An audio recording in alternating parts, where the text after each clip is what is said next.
Bonjour à tous, j'espère que vous allez bien. Aujourd'hui on se retrouve pour un nouvel épisode de Over the Results consacré à Extreme Rules 2010. Voilà, sans plus tarder, je vous invite à liker la vidéo si vous aviez aimé ce pay-per-view ou à disliker cette vidéo si vous ne l'aviez pas aimé. Et on va directement commencer avec le premier match. La Hart Dynasty bat Shomise dans un gauntlet match. Donc Shomise avait battu au préalable Morrison et Truth par disqualification après que Morrison portait une prise de soumission à mise dans les cordes après le compte de 5 de l'arbitre. Puis MVP et Mark Henry après que le Big Show ne porte un WMD dans le dos de l'arbitre, d'ailleurs qui est botché parce que l'arbitre voit du coup le WMD du Big Show sur MVP. Et puis justement après on a la Hart Dynasty qui arrive et qui bat Shomise dans ce gauntlet match.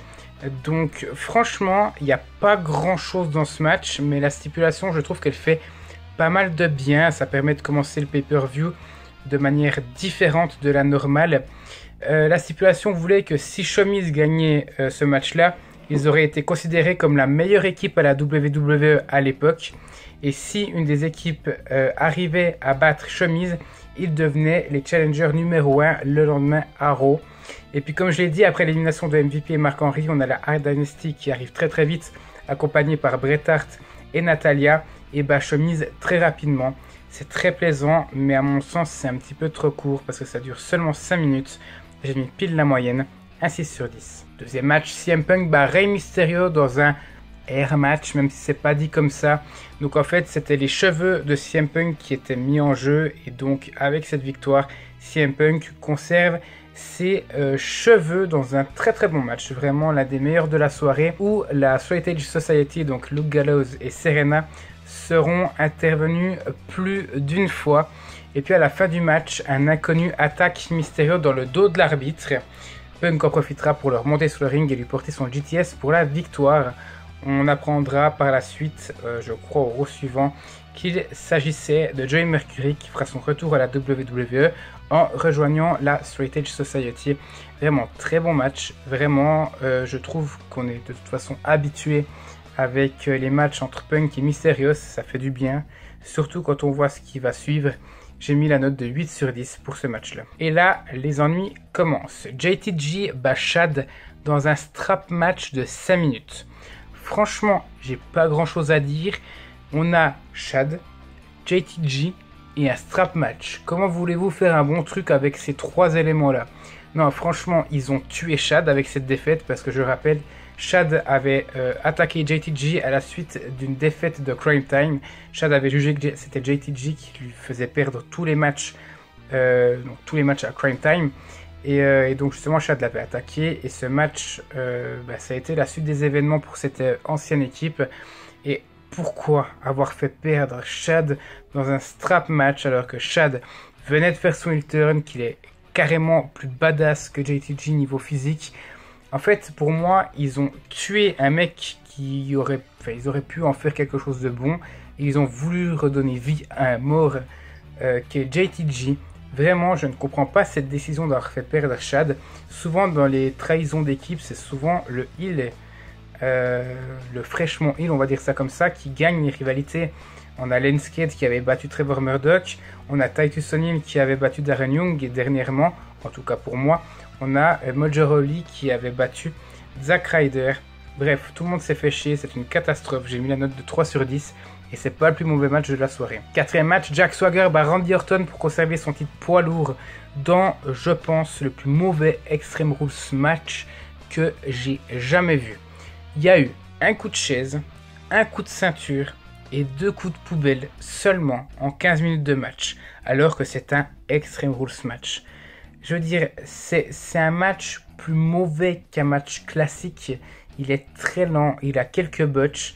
Pour moi, ça va pas, je comprends pas. Je trouve que Swagger Orton, même si le fait de mettre Orton challenger numéro 1 à l'époque, c'était un petit peu what the fuck, dans le sens où au pay-per-view avant, à WrestleMania, on avait Edge contre Jericho, que Swagger avait caché sur Jericho en attaquant Edge. Personnellement, tout le monde, je pense, à l'époque, s'attendait à un match triple menace, et on a Randy Orton qui avait battu Jack Swagger dans un weekly, dans un match sans enjeu, qui permet d'avoir ça. À la limite, pourquoi pas faire un Fatal 4-Way, ça aurait plus de sens. Donc la rivalité sort de nulle part, on n'a aucun storytelling, et en plus de ça, ils nous sortent un vieux Extreme Rules match qui n'est pas vraiment plus brutal qu'un match classique. J'exagère un peu, mais ça, franchement, ça se ressemble. Et un match classique, ça aurait été bien meilleur à mon sens, donc je suis très déçu. Et on a un après-match où Orton porte un RKO sur Swagger. Donc au lieu de préserver les deux lutteurs, ça les décrédibilise tous les deux sortent perdants. Orton a perdu le match contre Swagger alors qu'il dominait. Et on a un Swagger qui se fait porter un RKO et qui passe pour faible malgré sa victoire. J'ai été très généreux avec la note de ce match-là, vous le voyez. J'ai mis 5 sur 10, mais mon Dieu, qu'est-ce que ça méritait moins. Cinquième match, Sheamus bat Triple H après 3 Brock Kicks dans un Street Fight match un peu décevant. Le match est très bon, je vais pas dire l'inverse, ça fait très plaisir, mais la stipulation, elle est décevante. Sheamus joue son rôle de heel à merveille et Triple H joue le mec blessé très bien. Lui qui avait été attaqué justement par Sheamus au tout début du show avec une barre de fer, je trouve qu'il vend sa blessure assez bien. Parce que oui, il s'est fait attaquer en tout début de show, avant le premier match. D'ailleurs, ça devait être le premier match de la soirée, le match opener. Ce qui aurait été une grosse erreur à mon sens d'avoir un match aussi important en opener. Bref, on a Sheamus donc qui attaque Triple H avec une barre de fer à l'extérieur. Et en fait, durant les quelques matchs avant Sheamus Triple H, on a Todd Grisham qui nous dit que Triple H ne pourra pas participer au match malgré quelques incertitudes. Finalement, Triple H participera au match et c'est normal qu'il joue le mec qui n'est pas à 100%. Je trouve que Triple H le fait très bien. Donc c'est un bon point positif pour moi dans ce match-là. Mais le problème, il n'est pas là. Pour moi, le problème, c'est la stipulation. Tout comme le Extreme Rules match, c'est un Street Fight match. Donc un match qui est censé être violent. Et encore une fois, là, il y a quelques coups de kendo stick et un coup de barre de fer qui sont utilisés en 15 minutes à peu près. Et c'est pas ce que j'imagine quand on me dit Street Fight. Pour moi, Street Fight, première chose auquel je pense, c'est une bagarre de rue, donc avec des points américains, beaucoup de violence, un style de vêtements comme le Chicago Street Fight entre Punk et Jericho 2 ans plus tard. Là, pour moi, c'est trop soft, même s'il y a énormément d'intensité entre les deux. Ça restera à mon sens une des rivalités de l'année, mais c'est beaucoup trop soft à mon sens. Donc, que dire? Pour moi, c'est pas un Street Fight match, pour moi c'est un no disqualification, et encore un no disqualification très soft à mon sens. Maintenant, un autre point positif, c'est comme je l'ai dit avant, l'intensité. Même après le match, on le ressent. Triple H a besoin d'aide pour retourner en coulisses, mais Sheamus arrivera, encore une fois, il lui portera à nouveau un Brock Kick. Donc pour moi, en conclusion, je peux dire que c'est un très bon match, mais qui ne respecte pas du tout la stipulation qui lui était demandée. Donc je mets un 8 sur 10, alors que, à mon sens, ça aurait dû avoir au moins 9. Et on arrive à la plus grosse catastrophe de tous les temps. 6e match, Beth Phoenix bat Michelle McCool pour devenir la nouvelle championne féminine de la WWE dans un match scandaleux, un Extreme Makeover match. En gros, en fait, elles ont utilisé des balais, du maquillage qui était bien entreposé sur une table à l'extérieur du ring, de la laque, une table à repasser et un fer à repasser. Mais bordel de cul, est-ce que ce serait pas totalement sexiste, bordel? Non, franchement, je comprends pas comment on a pu tolérer un match de cette envergure. C'est sexiste, c'est pas drôle, c'est pas violent, donc c'est pas dans le thème du pay-per-view. Et mon Dieu, qu'est-ce que c'est le mauvais goût? Alors moi, je suis quelqu'un qui m'indigne très rarement. Je ne suis pas féministe, et d'ailleurs, je pointe du doigt les féministes extrêmes. Ce que je comprends pas, c'est que les officiels, ils se sont dit, on va faire se battre deux femmes avec des éléments du quotidien d'une femme de 1920 qui était soumise par son mari et qui devait faire toutes les tâches ménagères de la maison. Donc on va mettre un balai, une table à repasser avec son fer et de la laque et du maquillage parce qu'une femme ça sert qu'à se maquiller et c'est pas beaucoup plus intelligente que ça. Non, je comprends pas. Et le pire dans tout ça, c'est Vicky Guerrero et Leila donc qui accompagne Michelle McCool, qui utilise des balais pour faire perdre équilibre à Beth Phoenix qui était sur la 3e corde. Que dire? Que dire à part que c'est honteux et que c'est scandaleux. Et le pire, c'est qu'on va retenir là-dedans que Beth Phoenix a remporté l'un de ses titres féminins dans un match pareil. Vous allez me dire, Kali, ça passe parce que c'est une cruche. Beth Phoenix, mon Dieu, qu'est-ce que ça fait mal. C'est la 3e fois que je mets ça, je crois, dans les Over the Results. J'ai mis un bon 0 sur 10. 7e match, Edge bat Chris Jericho dans un Steel Cage match très spécial avec plusieurs bons moments, mais aussi plusieurs incohérences. On va vraiment parler de l'incohérence, je pense, majeure de ce match-là. Au milieu du match, on a Jericho qui va refermer la porte de la cage sur la tête de Edge. Et à partir de ce moment-là, on a Edge qui est au milieu du ring, donc qui se tord de douleur tellement il a mal. Et on a un Chris Jericho, plus ou moins en forme, qui est debout et qui pourrait sortir et gagner le match. Mais il va revenir sur le ring pour faire souffrir Edge, en fait, car il avait amené une chaise avant le match sur le ring. Et donc il va prendre la chaise. Et le but c'est de faire souffrir Edge et il va essayer de l'attaquer, mais Edge va contrer ça en Spear qui n'ira que jusqu'au compte de 2. Vous allez me dire, jusque là c'est plus ou moins bon, c'est du made in WWE, pardon, donc c'est ok. Là où je trouve ça un petit peu con, c'est qu'à plusieurs autres reprises Chris Jericho il va avoir le dessus dans ce match là, mais il va à chaque fois tenter de sortir de la cage.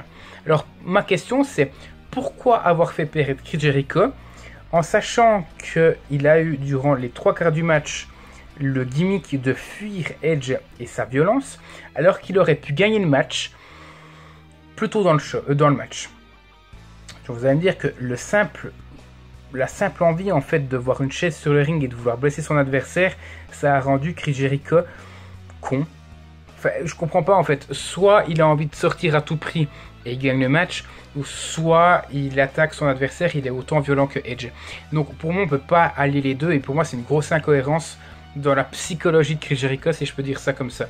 C'est vraiment la grosse incohérence du match. Je comprends pas, et ça m'a un petit peu gâché mon match, parce que j'aime bien regarder des fois les aspects psychologiques, et là le storytelling est assez fort dans ce match là, parce que Edge, il l'a dit dès le départ. Edge, il a dit « Je ne sortirai pas de la cage. Mon but, c'est de faire souffrir Jericho et de gagner le match. » Et il s'y est tenu du début du match jusqu'à la fin.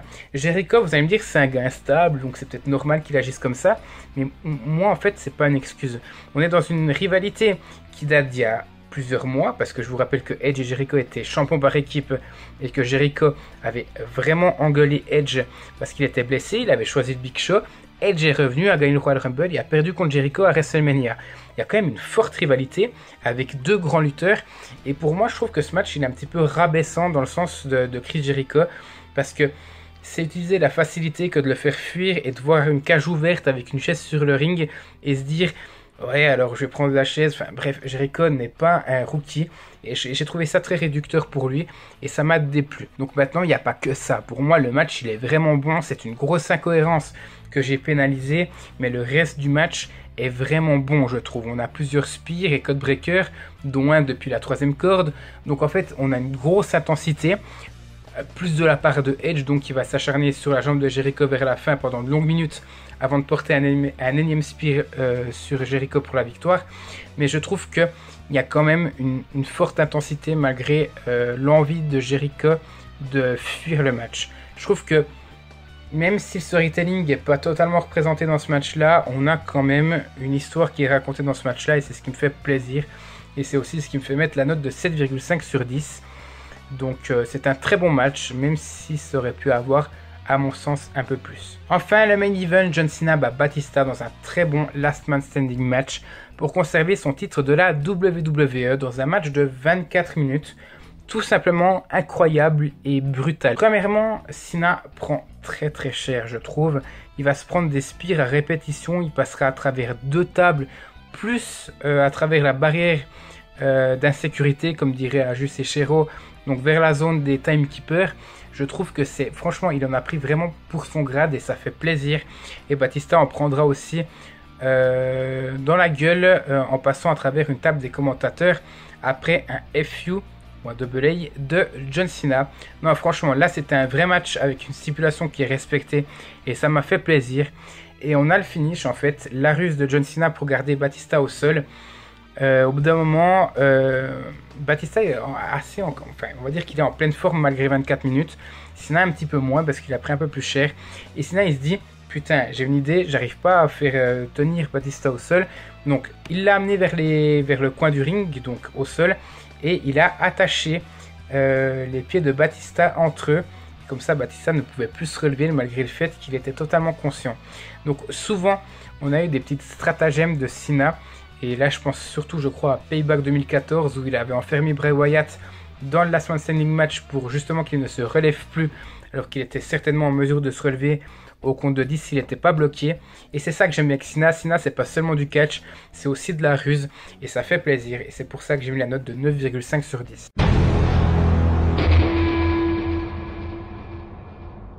Donc voilà, vous l'avez vu, 5,88 sur 10. Je crois que c'est la 5e fois qu'un pay-per-view n'atteint pas la note de 6. Et c'est dommage, franchement c'est vraiment dommage parce que ce pay-per-view avait vraiment la carrure pour avoir un 7 très facilement, voire même un 7,5. Pour moi, c'est le manque de stipulation plus le match féminin qui auront gâché ce show, malgré les 4 très bons matchs de ce pay-per-view, donc Batista Cena, Edge Jericho, Sheamus contre Triple H et puis Punk contre Mysterio. On a 4 très bons matchs, mais comme j'ai dit, le manque de stipulation plus la honte du match féminin auront eu raison de ce pay-per-view et le fait qu'ils n'atteignent pas minimum le 6 sur 10. Voilà. Merci à tous d'avoir suivi cette vidéo. N'hésitez pas à la commenter pour me dire ce que vous en avez pensé, si vous avez quelques souvenirs de ce show-là. Et à vous abonner à la chaîne si ce n'est pas encore fait et si le contenu vous plaît. Et nous on se retrouve tout bientôt pour la suite de la chaîne.